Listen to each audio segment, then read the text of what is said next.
Alors, bonjour à tous, c'est Madame Marchal qui s'adresse à vous pour corriger le contrôle sur la division cellulaire et les allèles que je vous ai proposé la semaine dernière.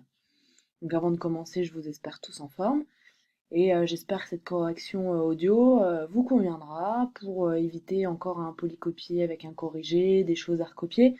L'idée, c'est d'écouter ma voix, qui j'en suis sûre vous manque énormément, et d'essayer de corriger ce que vous avez fait du mieux que vous pouvez.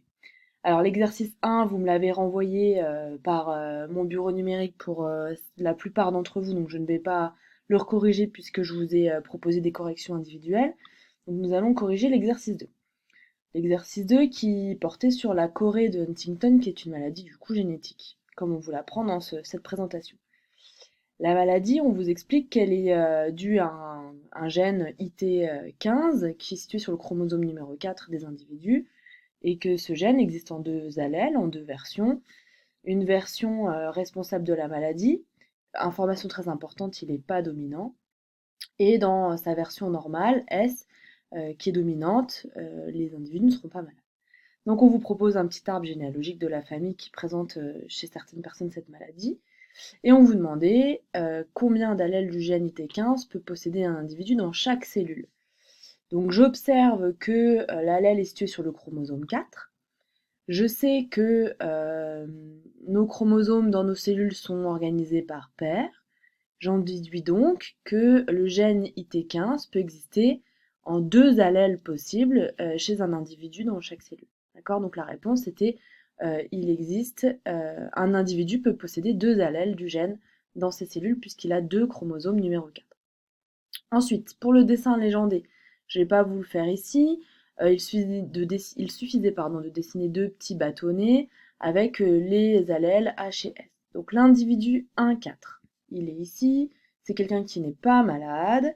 Donc forcément, il possède au moins une fois l'allèle S. Donc soit il est HS, soit il est SS.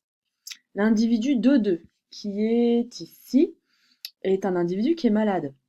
Donc pour être malade, il est obligatoirement porteur des deux allèles H, donc il est HH.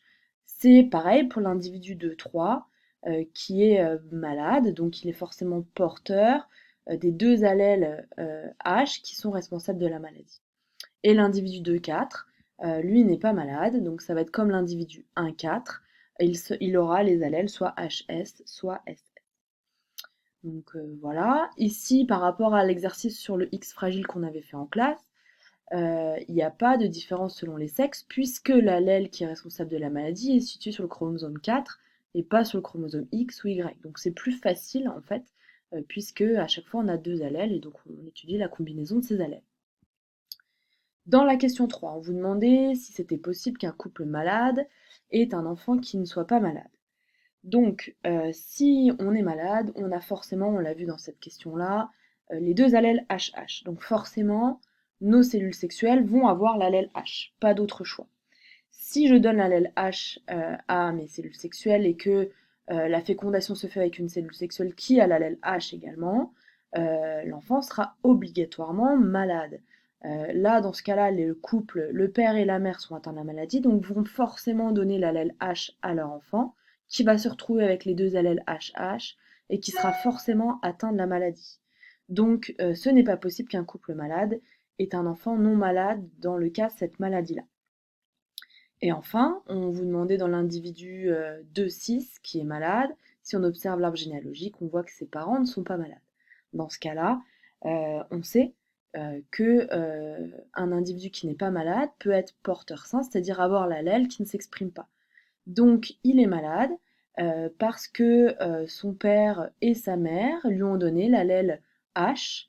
Eux étaient sûrement HS, HS, et ont donné chacun le H à leur enfant qui a eu la maladie, contrairement à ses frères et sœurs qui ont hérité au moins d'un allèle S de leurs parents et qui ne sont pas malades.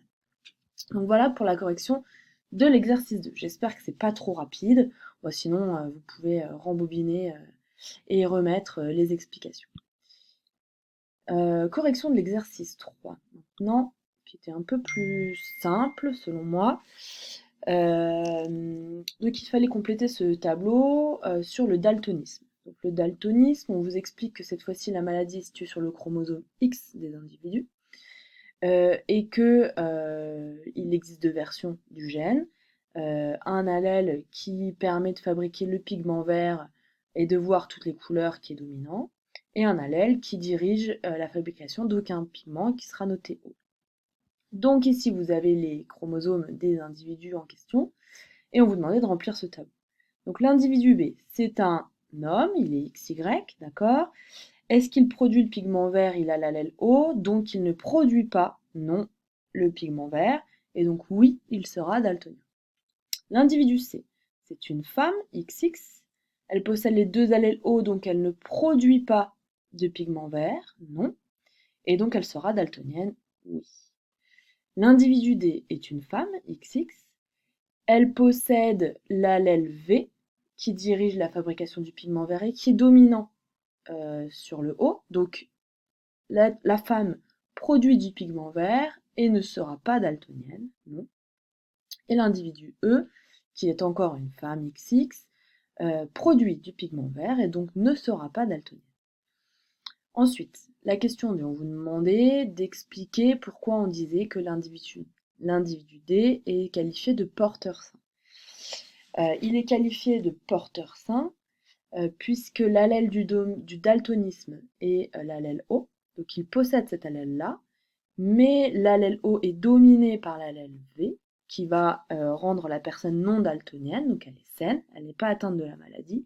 Par contre, elle est porteuse, c'est-à-dire que ces cellules sexuelles qu'elle va fabriquer vont avoir une chance sur deux de posséder cet allèle O et donc de le transmettre à la génération suivante. Donc on qualifie ces individus de porteurs sains parce qu'ils sont sains, ils ne sont pas atteints de la maladie, mais ils la portent et donc peuvent la transmettre.